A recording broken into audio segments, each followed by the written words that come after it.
ফুলশয্যার রাতে ঘরের সব লন্ডভন্ড হয়ে ছড়িয়ে ছিটিয়ে পড়ে আছে। আমি গা ভর্তি গহনা ভারী লেহেঙ্গা পরে চুপচাপ এক কোণে দাঁড়িয়ে আছি। হঠাৎই পুরুষালী চিৎকারে আমি কেঁপে উঠলাম। এই বিয়ে আমি মানি না, তাই আপনাকেও স্ত্রীর মর্যাদা আমি দেব না, বুঝেছেন? যদি আমার কাছে স্ত্রীর মর্যাদা চাইতে আসেন তাহলে ঠিক এই ঘরের মতোই আপনার জীবনটা তছনছ করে দিব আমি। কথাগুলো বলে গটগট করে ঘর থেকে বেরিয়ে গেলেন তিনি। আমার স্বামী, তিনি তো আমার স্ত্রী হিসাবে মানেন না, কিন্তু তার জন্য কি আমিও তাকে স্বামী হিসাবে মানবো না?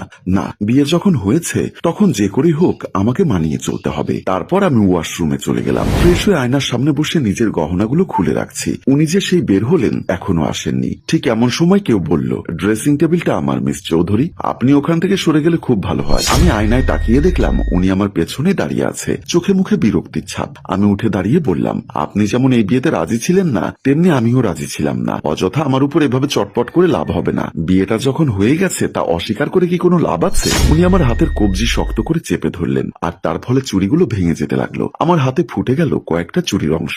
আমি মাথা নিচু করে দাঁড়িয়ে আছি ব্যথা সহ্য করে। এত সাহস ভালো না, আমার সামনে সাহস দেখানোর চেষ্টা করবেন না মিস চৌধুরী। এই বিয়েটা আমি কোনোদিন মানবো না। যেখানে আমার কোনো পছন্দ ছিল না, খুব শীঘ্রই আমি এখান থেকে চলে যাব। তুমি একা থাকবে ঘর সংসার নিয়ে। উনি আমার হাত ছেড়ে সোজা ওয়াশরুমে চলে গেলেন। আমি হাতের দিকে তাকালাম, চুড়ি ভেঙে ঢুকে গেল হাতে। আমার হাত বেয়ে টুপটুপ করে রক্ত পড়ছে, তাও চোখ দিয়ে জল পড়ার জো নেই আমার। যখন বিয়ে হয়েছিল তখনই বুঝেছিলাম আমার জীবনটা শেষ। উনি ওয়াশরুম থেকে ফ্রেশ হয়ে এসে বিছানায় শুয়ে পড়লেন। আমি এখনো স্থির হয়ে ওই একই জায়গায় দাঁড়িয়ে আছি। এসব ন্যাকামি না করে চলছে না আপনার? রাত বিরাতে এভাবে মূর্তির মতো দাঁড়িয়ে না থেকে শুয়ে পড়ুন। ওনার দিকে ফিরে দেখলাম উনি পাশ ফিরে শুয়ে পড়লেন। সে রাত্রে আমি ড্রেসিং টেবিলের সাথে হেলান দিয়ে ঘুমিয়েছিলাম। সকালে ঘুম ভাঙতে দেখলাম ঘরটায় ভালোভাবে চোখ বুলিয়ে দেখলাম বিছানা পরিপাটি করে গোছানো, অর্থাৎ উনি ঘুম থেকে উঠে বিছানা গুছিয়ে গেছেন। আমি উঠে দাঁড়াতেই আমার হাতে কাটা জায়গায় ছোট্ট একটা ব্যান্ডেজ চোখে পড়ল। এটা আমার হাতে কি করে এলো? তাহলে কি উনি? নিজেকে নিজেই প্রশ্ন করে উত্তর পেলাম, হ্যাঁ, উনি ছাড়া আর কেই বা ছিল এই ঘরে? দরজা তো বন্ধ ভেতর থেকে, তাই কেউ আসতেও পারবে না।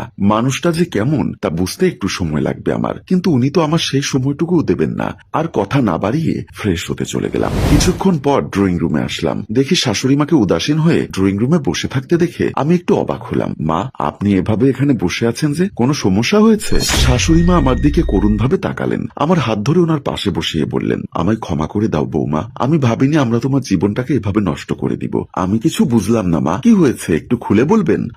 আদি নাকি আজকে ঢাকাতে চলে যাবে। শাশুড়ির কথা শুনে বুঝতে পারলাম গতরাতে উনি যা বলেছিলেন তাই করেছে। চলে যাবেন অনেক দূরে। নিজের উপর আজ বড্ড বেশি করুণা হচ্ছে আমার। এত সুন্দর ভাগ্য করে জন্মেছি আমি, ভাবতেই অবাক লাগে আমার। আমরা ভেবেছিলাম আমার সাথে বিয়ে দিলে হয়তো আদি শুধরে যাবে, কিন্তু না, ও আমাদের কোনো কথা শুনছে না। বৌমা, যেভাবে পারো আমার ছেলেকে তোমার আয়ত্তে রাখার চেষ্টা করো। ঠিক আছে আম্মা, এতে আপনাদের কোনো দোষ নেই।